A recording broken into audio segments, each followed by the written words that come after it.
आओ हदीस सुनो। हजरत फदाला रज़ी अल्लाह तआला अन्हु रिवायत करते हैं, निसाई की सही हदीस है, अल्लाह के नबी सल्लल्लाहु अलैहि वसल्लम ने फरमाया, क्या? अल्लाह अकबर, अना ज़ईमुन, मैं जमानत देता हूँ, मैं जमानत देता हूँ उस शख्स के लिए जन्नत के अदना हिस्से में एक घर की। अल्लाह अकबर, किसकी जमानत? नबी की जमानत। वमा अंतिकु अनिल हवा इन हुआ इल्ला वह्युन यूहा। नबी अपनी तरफ से कुछ नहीं कहते, वो कहते हैं जो इन पर वही की जाती है। नबी की जमानत हकीकत में अल्लाह की जमानत है।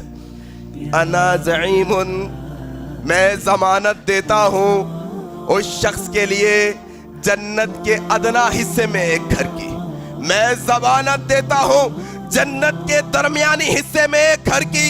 मैं जमानत देता हूँ जन्नत के ऊंचे हिस्सों में एक घर की उस शख्स के लिए जो मुझ पर ईमान लाए, इस्लाम कबूल करे और अल्लाह के लिए हिजरत करे, अपने घर को बाहर को छोड़कर, दारुल कुफ्र को छोड़कर दारुल इस्लाम में दाखिल हो। अल्लाह हिजरत, इंसान इज्जत के लिए हिजरत कर लेता है, बदनामी हो गई।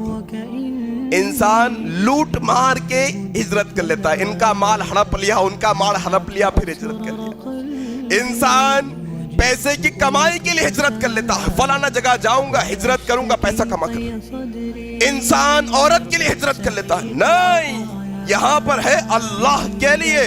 जो हिजरत करेगा, अल्लाह के नबी ने जन्नत के अदना, जन्नत के दरमियानी, जन्नत के ऊंचे हिस्सों में एक घर की जमानत दी है। अल्लाह अकबर। और ऐसी हदीस के अंदर अल्लाह के नबी ने कहा कि जो मुझ पर ईमान लाए, इस्लाम कबूल करे और जिहाद फी सबीलिल्लाह करे और हमेशा अच्छाई की फिक्र में लगा रहे और हर बुराई से अपनी हिफाजत करे, ऐसे शख्स के लिए अल्लाह जन्नत में घर देगा। अल्लाह अकबर। अमल सालेह की अहमियत बताई गई है कि इंसान ला इलाहा इल्लल्लाह मुहम्मद रसूलुल्लाह पढ़े और मन चाहे अमाल करे, नहीं, अच्छाई की हमेशा तलाश में रहने वाले, बुराइयों से हमेशा बचने वाले, ऐसे लोगों के लिए अल्लाह जन्नत में घर अता करता है। जिहाद फी सबीलिल्लाह एक अजीम अमल है।